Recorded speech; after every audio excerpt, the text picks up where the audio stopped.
Hello, welcome to another episode of The Rundown. I'm Sunny Galt. I'm a messenger with United Network News. UNN is the official news channel for CARE, which stands for the Center for Amity and Restoration of Earth. And if you haven't heard of CARE before, where have you been? No, I'm just kidding. I think there's probably a lot of people that haven't, but that's about to change. Our whole world is changing, if you haven't noticed. And I know a lot of you probably listening, you have some sort of feeling, like a gut feeling, like there's something going on. And if you haven't seen UNN before in our newscast, well, you're right. There's a lot of stuff going on behind the scenes. We talk about the real news, and we have a newscast that's released through our online distribution platform. It comes out every Monday, Wednesday, and Friday. And if you want more information on that, you can check out the website unitednetwork.tv. We do more than just the newscast. We have other shows and talk about a lot of different things involving ascension and the new earth and all these amazing things that are about to happen. On this podcast, though, what we do is we run down, hence the title, some of the stories that we talk about on the newscast. And I do one of these podcast episodes whenever we have our world situation report. And that is really important because that goes over not just what's happening here on the planet, but even outside of the planet. And it's top-notch information. You're not going to hear it anywhere else. And that's because we have the highest security clearance on the planet, like the very top. And governments are way below. All the government organizations and security and three-letter agencies and all of that, they do not have the same clearance as us. We are higher than that. And so that's why we can give you this information. And a lot of it, quite frankly, is going to be surprising, especially if you haven't seen our newscast before. But you know, if this is the first time that you're listening to this podcast, thank whoever told you to come listen to it. If you were referred, if you happen to find us just because you were scrolling through, well, I think you're supposed to be here because the information that we give is real. And like I said, a lot of it you haven't heard before, but stick with us. I also encourage you to do your own research. And that doesn't just apply to this podcast, but any content out there. There is so much misinformation and disinformation. So please don't take anyone's word for anything. This is an important time where we really have to rely on our own discernment to know if something is true or not true. And really, the way that you know that, there's a difference in frequency. So if you've studied frequency or if you've heard that term before, frequency is in everything. And our bodies, our human bodies, have the ability to be able to tune into different frequencies. And we, through practice, will start to be able to tell what is true and what is false because they are different frequencies. And practice makes perfect. So the more that you get out of your head that you can't do it and you start really thinking, I can do this, well, then the stuff that you start seeing on the TV, you're going to realize right away that's a lie. And you may not even know why it's a lie, but that's what's happening. It's a different frequency and your body is recognizing that. And you'll start to be able to discern what's fact and what's fiction. So let's go ahead and get started, shall we? Here is the rundown for Wednesday, October 11th, 2023.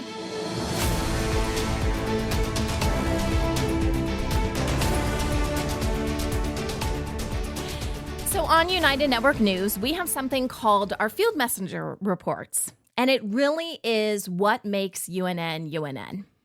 Other people have tried to use this model and it doesn't work because whether it is mainstream media or the alternative media, there is always an agenda. Even if the host or the anchor or whoever has an honest intention, brings an honest intention to whatever they're doing, they are still controlled because the information that they're given is inaccurate. And again, you don't have that discernment. Sometimes you really can't tell.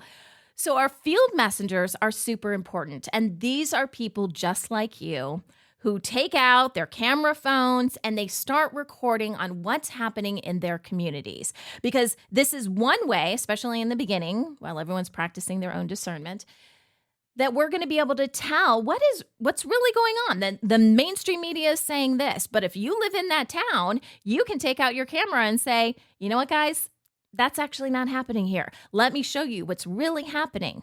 And this is how we're going to help society see that what's put out there is not usually the truth, or at the very least, it's embellished to fit a certain agenda.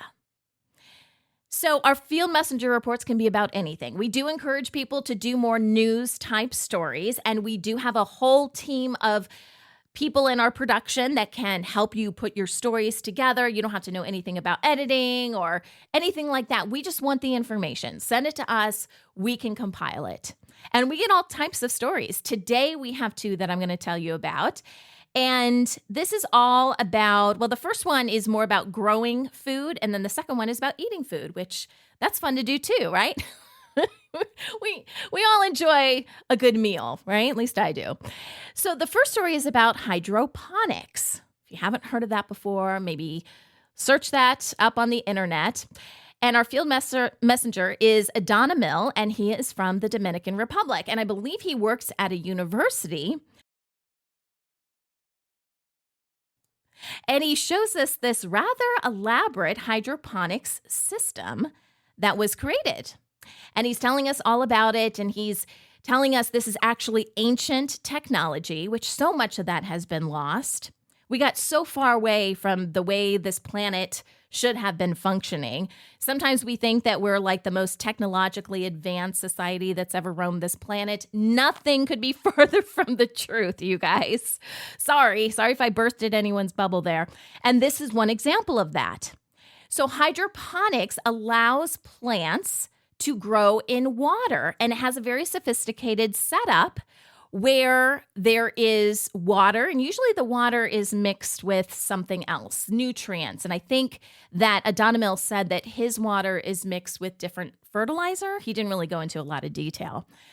But this solution comes up through these pipes, and then in these pipes, like think the PVC, what is it called? PVC? I think that's what it is. The PVC pipes. Imagine like little holes being, carved out of the top of that. And then in those little holes, you've got these plants, and then this water runs through. So you don't even need dirt. And if you could think about the setup, it's much easier if you actually watch the report. But it's not just one line. It's like a row, and then it curves down a little bit, and then there's another row. So the whole point is that this can be used in a very small space. And what he was growing, he planted romaine lettuce. And after 25 days, he was about to harvest this lettuce. And like I said, it took up, I don't know how big the whole contraption was, like all the PVC piping and stuff. But, it was a very small area. You could easily do it on a porch. Even if you were in an apartment, you could do something like this. And he shows us the whole system, the pumping, and how it goes through everything. So again, just, we need to start thinking about different ways to do things. And if we find ourselves in a situation where, our corporations start to go under, because we've said numerous times that the governments are broke, all world governments are going to collapse. And so when that happens in the very near future, like less than 6 months, guys, they are going to take down large corporations. Now, how fast are the large corporations going to go down? We don't know. This has never happened before on our planet. But you may get some of your favorite foods from these large corporations, the large grocery stores and things like that. So we do have to start thinking about, are we growing our own food? Can we get it from our local farmers? All of that kind of stuff. So this was a great story, and I really appreciate Adana Mill running us through how the hydroponics system works. And then let's talk about eating, because eating's always a fun thing. So the second story comes from Rick in Arizona, and he basically just shows us his favorite recipe. I don't know if you guys like recipes, but I'm not the best at cooking, so I really do appreciate when other people, kind of go through the basics of how to cook something simple. And I think that Rick's recipe did that. So he shows us how to grill and then bake stuffed poblano chiles. So it goes through the whole grilling of the vegetables, and then you let it sit for a little bit, and, you remove the outer layer. I'm giving you guys a play-by-play. And then you come up with whatever you're going to stuff it with, which is usually rice and, some different things. And then you stuff the peppers and then you put it in the oven and you bake it. And that is something that I can handle. So thank you, Rick, for maybe giving me some dinner ideas for later on this week.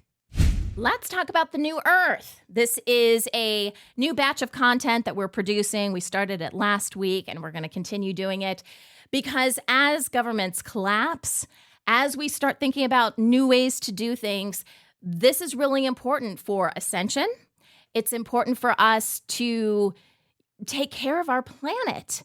And there's a lot of things that have been hidden from us. And so this segment is all about revealing this to you and showing you different ways you can live in this new Earth. Obviously, how you do it is completely up to you. You have free will. But we're just giving you guys ideas and trying to inform you of how amazing this next step is going to be for our planet. So I had a chance to sit down with Seth Dietlin, and Seth talks to angels. Now, I know when I say that, some people may be like, what is she talking about? How do people talk to angels? So here's the thing. I grew up in the church. And, I read my Bible and I read about angels. And I feel like the Bible gives a very limited perspective of the spiritual realm, what we would call the spiritual realm. Because there's not just angels and demons, there's all these other beings in between. Angels are in a higher dimension. They're closer to God. And the higher you go, so if God is in, or source, creator, however you want to refer to it, is in the 9th dimension, which he is, then angels might be in the 9th dimension, they might be in the 8th, the 7th. As you go down and you get to the 3rd dimension, we obviously are not angels here, right? We are very dense. You can't see through us. We, at least at this point, we don't walk through walls. So when we say we're talking to angels, really what we're saying is we are talking to beings in a higher dimension. Now, it can go the other way. If you go down from the 3rd dimension, then you are going to get lower and lower, and it goes down to the 9th dimension. And the lower you go, you get beings that are see-through or, whatever. We would call them demons. Or this is all changing now. We actually don't have lower astral beings in hell, so to speak. And that's a long story. If you've been watching the news, you would understand that. We've talked about that quite a bit. But talking to higher density beings is going to become commonplace. And I really appreciate people like Seth who already have this ability. And Seth has been talking to his angels about the new Earth and what that entails and what does humanity need to know about this. So obviously we're going to interview him and talk to him. And one of the things, I'm not going to spoil it for you, but one of the things that we talk about is the ability right now for people to go back and forth between what we're calling the new Earth and the old Earth. So it's kind of like going back and forth between 3D and 5D, let's say. 4D is kind of an in-between. It's in between 3D and 5D, obviously, but where we're headed is 5D. So, think of 4D as like the bridge between the two. And the new Earth, as we refer to it, is simply a different frequency than what we're experiencing in the 3D level. So this was a very interesting conversation with Seth because he's talking about how to navigate into this new Earth and how it is going to be a daily process, at least for us now. And we'll get better at this with time, but it is a process to try and stay in the new Earth. Some people would refer to that as a higher frequency. How do you stay, in a higher frequency? How do you, I don't know if you guys experience this, but there are times that I feel super connected to the planet. I'm having a great day. Everything is fantastic. And then in a moment, I can just be drawn back to 3D and some stupid thing that someone said and have all these emotions. And that's what Seth is talking about, right? And he talks about the importance of staying in the now, staying in the present, which is really interesting. I'm so glad that he brought that up because this is something that I feel like I am learning a lot about now. And it's not because I'm reading about it, but I get these downloads, okay? Really, it's examples. So I'll be somewhere and let's just say I'm at the store. And as we're recording this, this is October, right? Well, I get so frustrated when I go into a store and I see stuff for Christmas. It's like the end of December. And I was like, why are you getting so upset about this? Like, and I've never been one of those people that plans really far ahead. And I think I know why now, because I was always like, why can't people just be in the moment? This is even before I was awake. Okay, why can't people just be in the moment? And this is how society, let's just say society or the false matrix, gets us to get out of alignment with where we're going. They want us to think about the past. They want us to think about the future, but never the present. Anyway, that is the conversation with Seth. It's a really good one. It's about 5 minutes long. We're going to have Seth back on the show to talk about a whole bunch of things. Whatever his angels are talking about, we want to hear about. All right, the next story is about waste and being able to convert mine waste, M-I-N-E, right, and mine waste to soil that you can use to, fertilize and grow plants. So it's like, well, how do you do that? Isn't it wasted? Because mine waste is usually just stored away. They don't want it to contaminate anything, water, soil, all that kind of stuff. So it's just kind of, stored away. Well, they've come up with what they're calling a particle accelerator. And it reintroduces life-giving soil microbes into the waste. So this mine waste. And what it ends up doing over a period of time is it transforms the soil into soil that is capable of crop growth. So this is kind of a recycling when you think about it, right? How do we take what it seems wasteful now? How do we, work this out, get this back into helping the planet?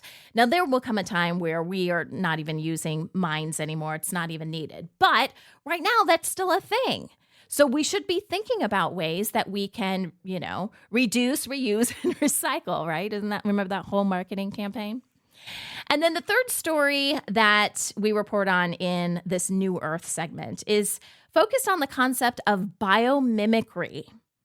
If you haven't heard of that term before, you probably understand the concept, even if you don't know the term. That means that whatever it is you're working on is drawing inspiration from nature for the design and construction of whatever it is you're working on. So you look at something, you're like, well, how does nature deal with a similar situation? And then you may model your project or whatever based on what nature is doing. And so we use the example of a kingfisher. Now, that is a bird, and it's a bird that does a lot of diving into water. I'm assuming to get fish or something, whatever he wants to eat, just diving into water. And he makes hardly any noise when he does that. The splash is like pretty much non-existent. And the noise, it's like you can't even hear it. So engineers use this to help fix a noisy bullet train. And I believe they said that was in China, I think. Anyways, when it would go in and out of tunnels, it would make this horrible noise. It apparently was from pressure, and it created this big booming noise, and it was really annoying for people that lived nearby, and it just wasn't working out. So they used the example of something in nature, which is the kingfisher, this bird, and they remodeled the front end of the train to match the beak of a kingfisher. Isn't that genius, right? Again, taking something that is naturally found in nature, because nature's really figured all this stuff out, guys. Nature/God, the creator, has already figured all this out. So let's just rip a page out of the playbook there. That's what they did. And what they found is that trains moved 10% faster when they made this change. It also consumed 15% less electricity. So there you go, guys. Just modeling stuff after nature. We will end up revitalizing this planet in no time. I'm totally convinced. And in our regional news, I've got a few stories that I want to share with you guys. The first is about what they're calling an open prison in India, which I know may sound a little strange to us, especially here in the U.S. Prisons are on lockdown and everyone's in cells and their bunks or whatever, especially if it's a, crime that's, like a high felony type of crime. But in India, they have what's called open prisons. Now, they have I guess, closed prisons as well. So the exact opposite of what I'm about to tell you. So this is just an example, but it really gets your mind thinking of when we reconstruct and think about different ways to do things in society, kind of opens your mind on what's possible. So that's why we're talking about today's story. In these open prisons, the inmates have the ability to work and earn an income. They can find companionship. So I'm not really sure what that looks like. Maybe people coming in from the outside. You can have a relationship. I'm not really sure. And it is reducing stress and anxiety with the inmates. Now, I know some people might be thinking, listen, there are some people this is absolutely not going to work for.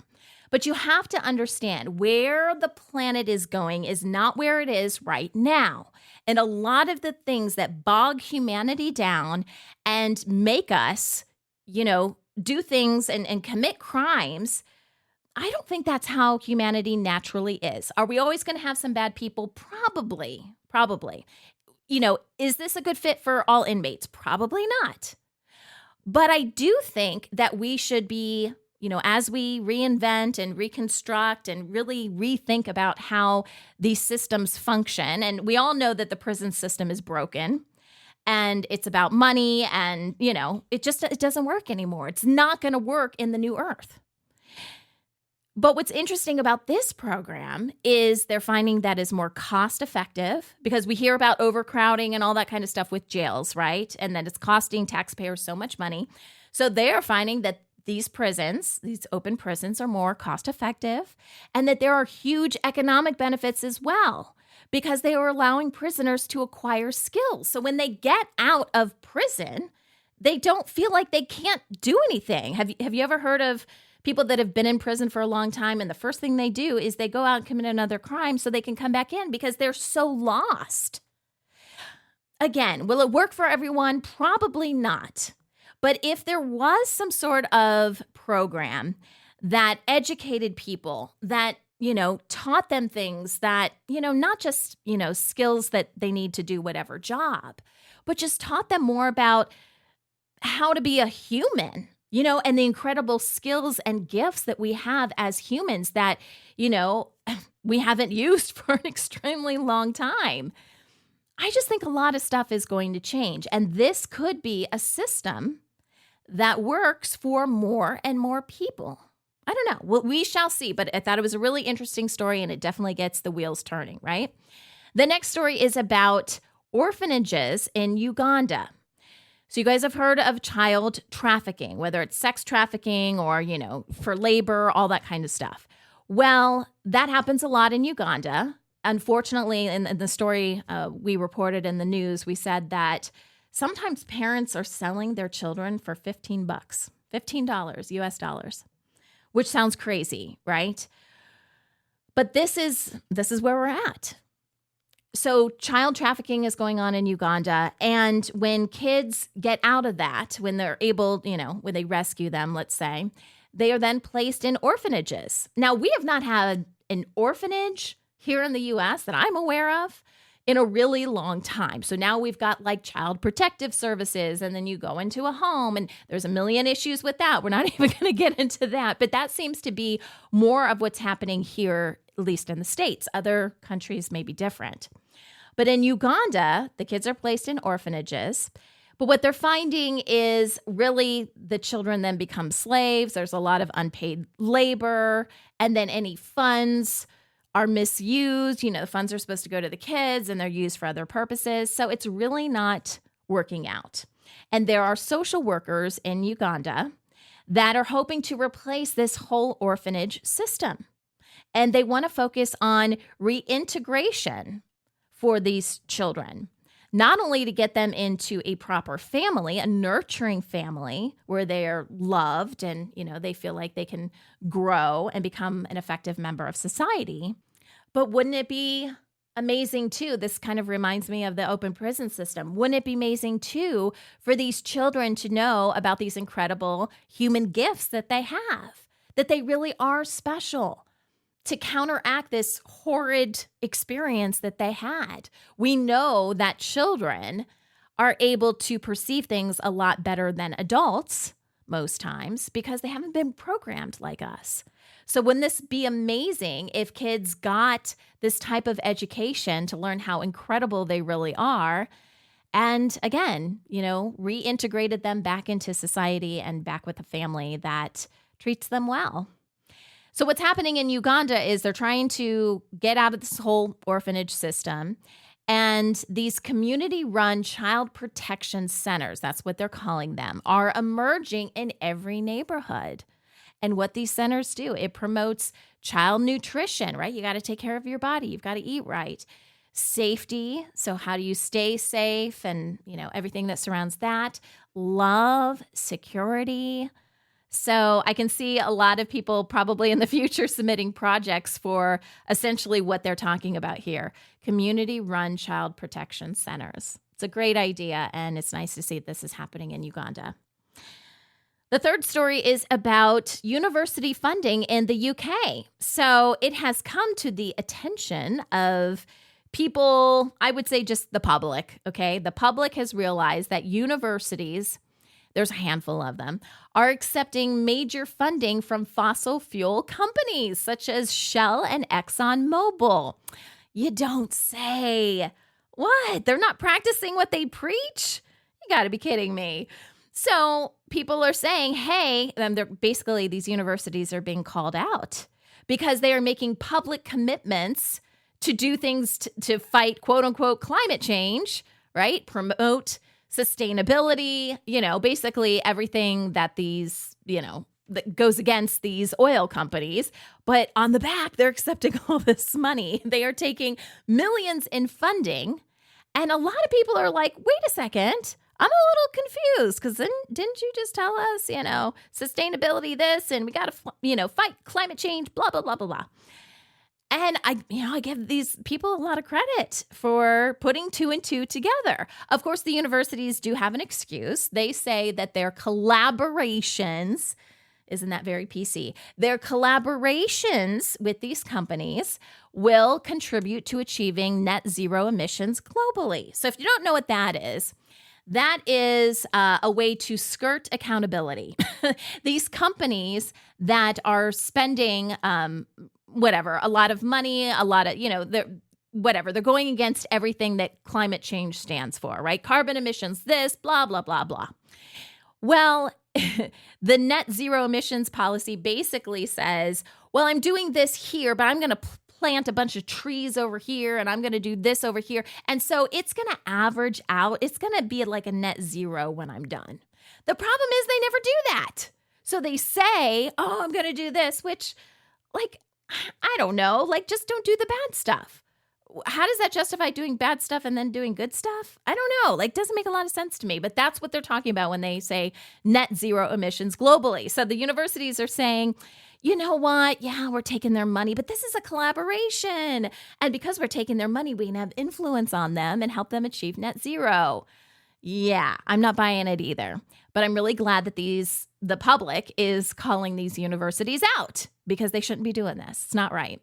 And speaking of calling things out, I kind of have a fourth story. I'm just going to mention it really quickly. So, as you know, we now have a war in the Middle East. Okay, we talked about that a lot on the last podcast. And on social media, governments are being called out for statements that they are making because what's happening is people are starting to compare Israel and Palestine to Russia and Ukraine. And it's really good that people are starting to see the writing on the wall. And what people are saying on social media is, hey, government person, you are all for Israel, but that doesn't make a lot of sense because you're also favoring Ukraine. So you're like rah-rah-ree for Ukraine, and then you're labeling the Palestinians, which could be said is kind of equal to Ukraine, right? It's a smaller group of people. Oh, big bad so-and-so is going to come in and destroy the whole place. So it's like Israel and Russia could be, people can make that correlation between those two, as well as Ukraine and the Palestinians. So they're saying, wait, you can't favor Ukraine and then label Palestinians as terrorists. This makes zero sense. And they're right. They're completely right. And this just goes to show you how the mainstream narrative is breaking down. The people that create the orders and pass the orders down and all this, they are running around like chickens with their heads cut off. And nobody is following a narrative really anymore. It is all over the place. And people are starting to notice. Now it's time for our world situation report. I'm going to give you guys some highlights from it. Not the whole thing, but at least a couple of sound bites here. Of course, our world situation report is with Kimberly Gogan. She is from the Office of the Guardian. That is not a made-up title. That is a very real thing. There have been multiple people on this planet, not just humans, who have had this title in the past. Right now, Kimberly is helping this planet transition to the light. There's been a lot of clearing, a lot of things, taking out people that were in the way, again, all according to natural law, which is what we follow, and we are doing this on behalf of the light. But Kimberly is leading this up, and so she comes on the newscast to give us an update. Some of the stuff is what's happening in our world. Some of it is happening off planet. And some of it is just in the multiverse. So we may be talking about different dimensions and things like that. Today, we start off the conversation talking about a little place in Arizona you may have heard of called Winslow, Arizona. And we have briefly mentioned this on the news before. In Winslow, Arizona, there is a portal, and it used to allow you to go down to the lower astral, which would be the equivalent, let's just call it hell. All right. And if you don't know, the Earth is a really special planet. We are the only planet that had portals that could go up and down. Most planets, you either go up or you go down, but we are what's called a nexus planet, and we have the ability to do both, which is why there was such a huge battle here on the planet between good versus evil. And we're kind of like Grand Central Station, right? With all of these different portals. So there used to be a portal that would go down to the lower astral. Now that has been clean and cleared for a while now. Kim and her team have done that. But these people that are trying to run the Earth right now, these, we talked about this a little bit on the last podcast, but the 5-star military generals out of Langley, they seem to still kind of be, trying to get money, start their World War III, get everything going in Israel. All of this is choreographed and all of it is based on money. And I know there's a lot of people right now that are looking at this, a lot of my family members included. Again, I come from a Christian background, who are looking at the war in Israel going, holy cow, this is what's been talked about in Revelation. It's going to kick off everything. And then ultimately we're going to see our Savior come back. There are so many emotions that are tied up into this now. But really what's happening on the back end is these people are used to, being given orders. So they're order takers, not order givers. But their bosses don't exist anymore. Like literally not on this planet anymore, gone back to source, the creator, do not exist. And so when that happens, then it's like someone else steps up to the plate. So right now it appears to be mainly these generals that are trying to find money so they can start these wars and bring in all these lower astral beings that don't even exist anymore. Their plans are failing left and right. But one of the things they tried to do is go to Winslow, Arizona, to see if they had some codes, and they want to try to access this portal that doesn't really exist anymore. So here's Kim talking about Winslow, Arizona. I do believe I've told you about Winslow, Arizona a while back. I think it was several months ago, and the portal there. The portal there was predominantly used by the Order of the Black Sun, generals, military, Space Force, those people. There he is. Never heard that before. Standing on the corner in Winslow, Arizona. And see, there's a girl in the window. Can you see her? Flatbed Ford. Oh, yeah. Slowing That's down in the window. Okay. to take a look at the guy. Great song. But there is also there an abandoned old air station. So the old air station is actually, allegedly it was closed down in the 50s. That's absolutely not true.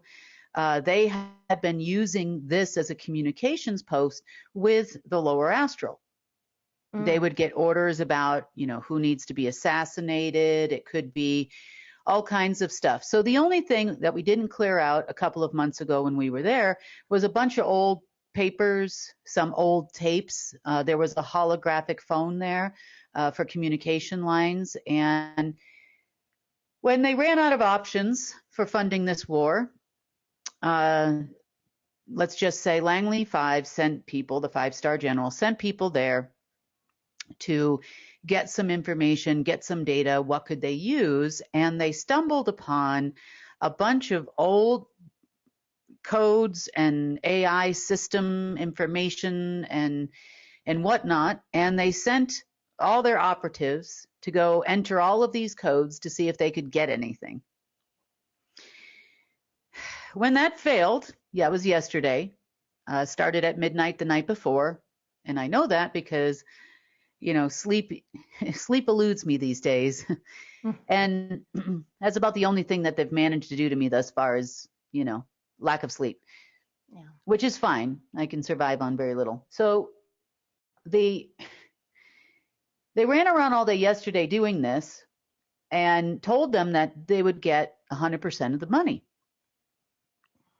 which was absolutely not true. They had every intention of taking 90%, and putting it towards further plans for war and other things. So when this failed, the call that took place around 10:30 Eastern time today, they showed up about an hour and a half late. That's normal for them. Let all the operatives. This is also the Israelis are in there. The British are in there. Everybody is in there, and they were just told they don't have all the data yet, and that this was just a test. And, we'll see what happens over, to see if anybody's been successful on the real operation. So there's unknown fairies running a real operation somewhere because all that information is a lie and it's not the truth. Treasury Department's really starting to panic now. They're wanting to go forward. There's other people that will go off a cliff with these guys.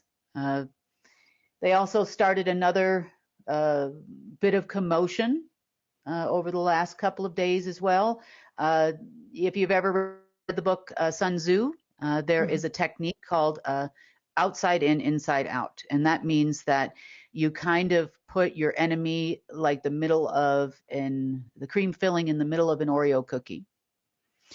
So that means you surround them from the inside and from the outside. And they had the intention of doing this with me. So they called up the local security people that, kind of run things around here. And they told them that they needed to rattle my cage. They needed to, let me know that I was not secure in this town and that I needed to start doing what they wanted me to do. At the same time, they tried to install all of their people in banks and other places. So they thought by rattling my cage, so to speak, that now I would be all nervous, and they were promptly met with a prompt, probably swear word, no, to them. And, nobody's paying these guys. They've gotten more truth out of me than they've gotten out of anybody in years. And nobody wants to play the game anymore. Then there's no money, and they know there's no money coming from these people, and all they do is lie. So no. Yeah. On the outside, they tried to install their people into banks, treasury departments, trying to keep me, what they think is blocked off, using their people in bank back offices and stuff like that to try to make sure I couldn't move any money without them. And then they were going to tell me what I was going to do. And then I now worked for them. That was the plan. But that's never happened to me before. I've never seen it ever before. So it didn't happen years ago where they try to break you down. They try to break your income sources down. They don't let you get a job. There's all this blacklisting and stuff that goes on, and, they're not getting anywhere. I mean, I've already done this before. I know exactly what I'm doing. I'm not playing the game, and that's the end of that. It didn't really last long. They're having a really difficult time getting anyone, including banking operatives, because that's an operative status as well, to comply with what they want. There's just no money. Mm-hmm. And there are some that still continue to follow. There was no time or day given for a follow-up phone call as to when they would have all the details. They just told everybody, including the Israelis and everyone else, to just sit and wait. Now, that is actually different than what we've seen in the past, because usually they will give another date. So if they didn't give you the money, which they haven't given out any money for a really long time, but they keep promising all these different dates, usually they'll be like, oh, yeah, that deadline came and went. But the next one is, and Kim jokes about it and says it's another day ending in Y, because every day ends in Y, right? So this is different. It's almost like they don't want to promise because they don't even know what to do next. Because if they promise tomorrow, well, then the day is going to come and go. So they're not even setting dates anymore, which I find to be somewhat interesting. They just want these operatives to keep going on with a war that simply can't be funded. And the people need money in order to pay people to do a war. But here's the thing. In order to carry out a war, you have to have money because you have to pay people to cause all this violence, to move weapons, to do all that kind of stuff. And the people that are fighting in this Israeli-Palestinian war are looking at these generals going, we need money. We can't keep doing this. And they're just like, no, just keep doing it. And they're like, no, you don't understand. We're not moving forward with this war if you can't pay us. So Kim talks a little bit about what is happening over there in Israel now and what they're doing now that there's no money. They're still trying to perpetuate this war. Here's what's happening. In Israel, what we have seen is I have seen the Chilean Air Force from Chile bringing in supplies, mostly ground weapons. Seen the United Nations take off from Iraq, which what they were doing in Iraq, who knows, they never do anything positive. Now, the United Nations is a Rothschild organization. I do know that they have been trying, they have been on a, let's see, I don't even know what to call this. I wouldn't call it sales pitch, but they are trying to rally countries in the region and elsewhere to donate weapons for the war, and ammo, and to keep things going for free. So far, like I said, Chile has donated. The Americans have donated some M270s, MLRS, which is a multi-rocket launching system, for lack of a better term. And for those of you that don't know. So they have Poland that just showed up actually within the last couple of hours with weapons in support of what's going on there. I do know that hospital generators in Gaza are running out of fuel, probably within the next 12 hours. So we're going to have to try to figure something out about that. So they have no intention of stopping anything, but they also have no intention of paying anyone. Israel does have a conscription law, which means that everyone, both men and women, have to serve for a short period of time when they turn 18 years old in the military. So they're all trained. They have a lot of soldiers, but you still have to pay these people. Right. You can't not pay them. The Mossad is very concerned about all the people that are dying. They were told that this was all part of a plan. So I'm going to go ahead and tell you about this plan because this ties into your financial update as well, which is a whole lot of nothing going on, but I'm going to tell you in brief. Okay, so I've told you about the 100-year plan.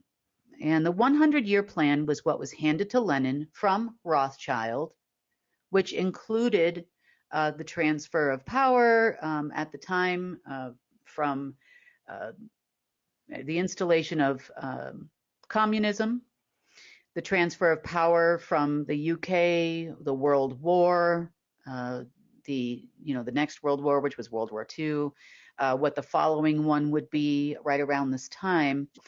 And there was a bunch of little caveats with that. Now, the original plan that was put together, not by Rothschild and not by these people, was actually a 1,000-year plan, a 1,008-year plan that originated in Japan. So how's that for very interesting? Some of it's told as mythology, and they talk about the gods and creatures and this and that type thing. But in reality, it was a foresight from, let's just say, non-humans into what they would need to do to reverse us back should we ever become this light. Okay. Now, the plan was supposed to conclude, the 1,000-year plan was supposed to conclude in 2025, which is why you hear a lot about the events of 2024 and early next year and Red October and all the things that were supposed to start now, and none of it's actually working. Mm-hmm. But what you may or may not know is that there was a portal in Japan off the islands. It's talked about a little bit in movies. I think the latest Lara Croft movie talks about an island with unknown things and Typhoid Mary and that type of things. But there was a portal very similar to what you call the Bermuda Triangle in Japan that was actually tied to the gods of the underworld. You can look it up. It's in their mythology, and that is in this plan as well. And they were supposed to fire this up because Japan was going to take over the financial system of the world in 2025. It was kind of like a backup plan to the Chinese and their Black Widow program and all of that. So they would still have control. It was in cooperation with the Chinese. So this wasn't, a one-man show with Japan. They aren't the next to want to be in charge. But a lot of people around the world know about this program. Next, in preparation for this program, there is a very special school in Japan where a lot of people send their children. Remember we talked about this the other day? Mm-hmm. So they have sent these people all throughout the world, infiltrating governments and stuff everywhere, in order to implement this plan in 2025. Well, panic set in, and if you have been watching the news, you will see that there are enormous banking outages in Japan right now, and there have been for about 2 days as they try to implement this system. Now, the ones that are in charge of implementing the system is Arasaka Military. That's one of your 15 secret space program militaries from Japan. And they have been working feverishly for the last couple of days to launch this, and it's caused Japan all kinds of problems. There were interruptions in approximately 1.4 million transactions in the last couple of days. So that plan is out. The Winslow, Arizona plan is out. There's no communication line there. There's no more data there. We made sure of it after this fiasco. And where does that leave the world? Well, the Treasury Department has been told to wait. Well, for how long? Infinitely, apparently. And so nobody's really turned a corner. At this moment, we're just kind of moving on our own. I think a lot of us realized that this is probably how things were going to turn out. We had hopes that they might come on board and work with us on restoration. That is not happening. They are still following orders. And like Kim said, they are walking themselves off a cliff. All this stuff is failing around them. Everything that they're trying is failing. And at least they're consistent. You got to give them that. But it's like, it's utter stupidity.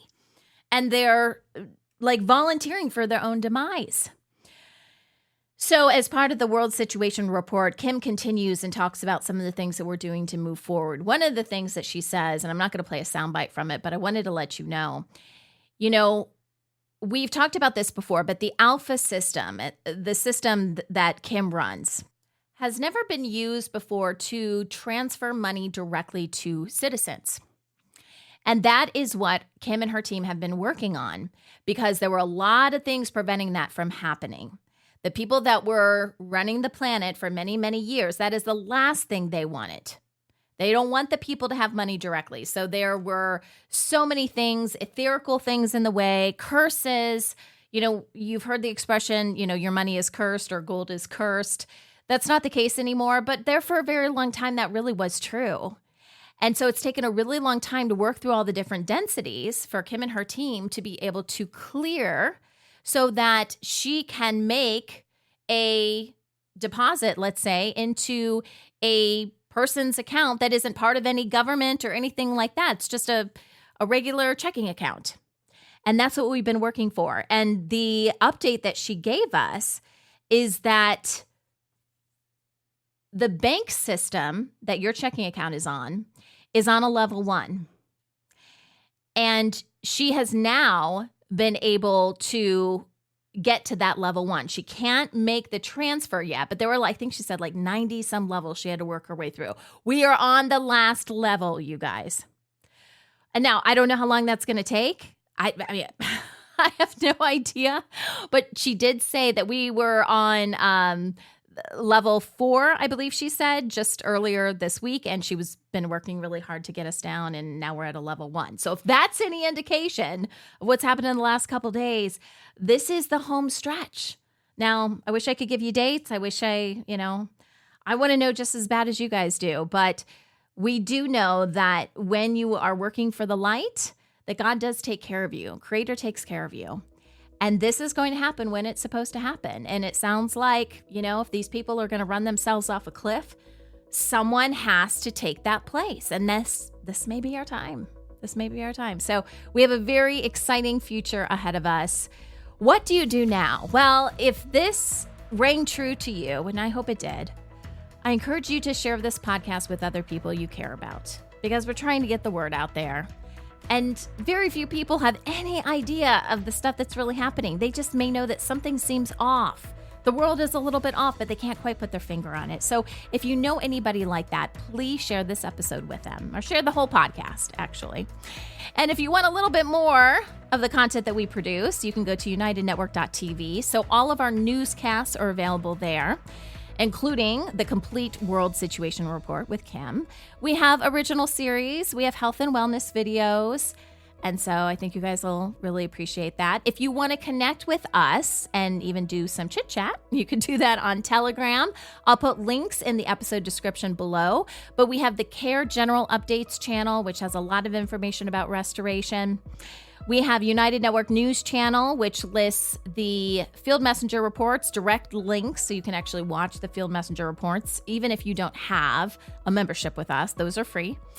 And links to our newscasts, but those are primarily behind a paywall. And then we have a Telegram group if you're interested in becoming a field messenger and you need a little bit of support, because we do encourage you guys, get out there with your phones. Show us what's happening in your community. That is what UNN is all about. This is The Rundown, and I'm Sunny Galt for United Network News. Signing off.